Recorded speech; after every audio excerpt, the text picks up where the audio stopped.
Hey, this is Pastor Laf. Thanks for joining me today. We are in Psalm chapter 30, or Psalm chapter? No, it's Psalm chapter 42.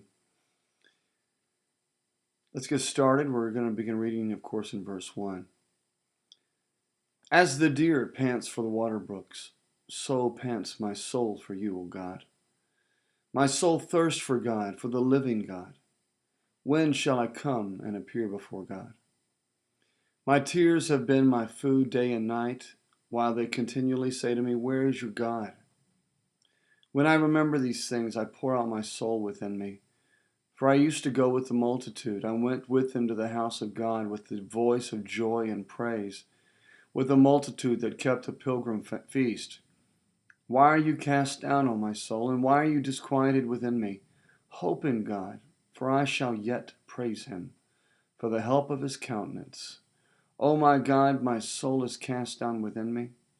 Therefore I will remember you from the land of the Jordan, and from the heights of Hermon, from the hill of Mizar. Deep calls unto deep at the noise of your waterfalls. All your waves and billows have gone over me. The Lord will command his loving kindness in the daytime, and in the night his song shall be with me, a prayer to the God of my life. I will say to God, my rock, why have you forgotten me? Why do I go mourning because of the oppression of the enemy? As with the breaking of my bones, my enemies reproach me while they say to me all day long, Where is your God? Why are you cast down, O my soul? And why are you disquieted within me? Hope in God, for I shall yet praise him, the help of my countenance and my God. Powerful, just a powerful chapter right here. You have to understand that David, and in those times,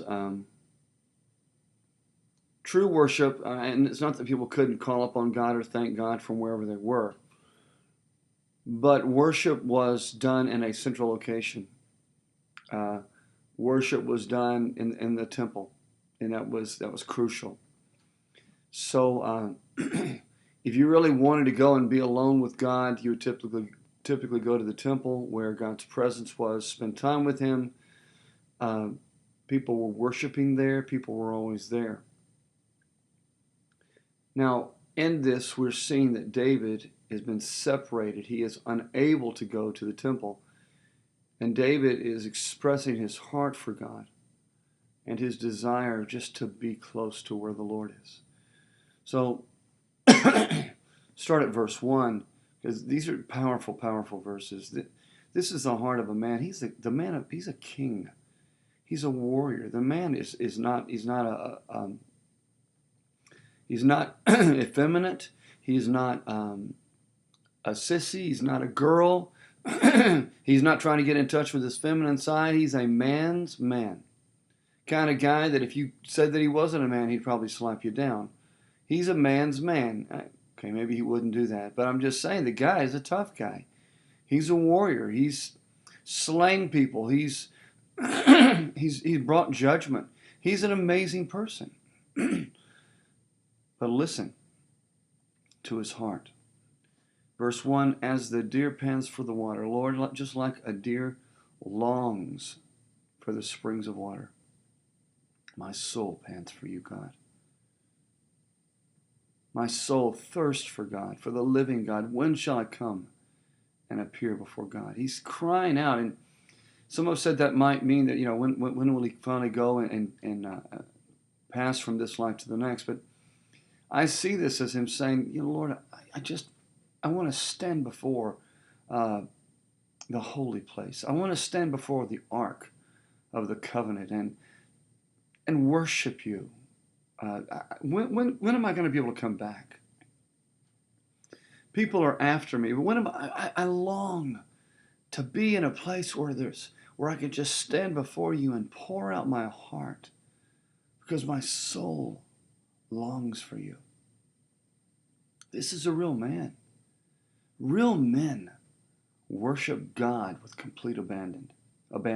They don't care David was mocked and humiliated, or attempted to be humiliated, by his wife when she saw him dancing before the Lord, worshiping God in open, in front of everyone. He's the king, and he's just going for it, dancing and jumping and leaping.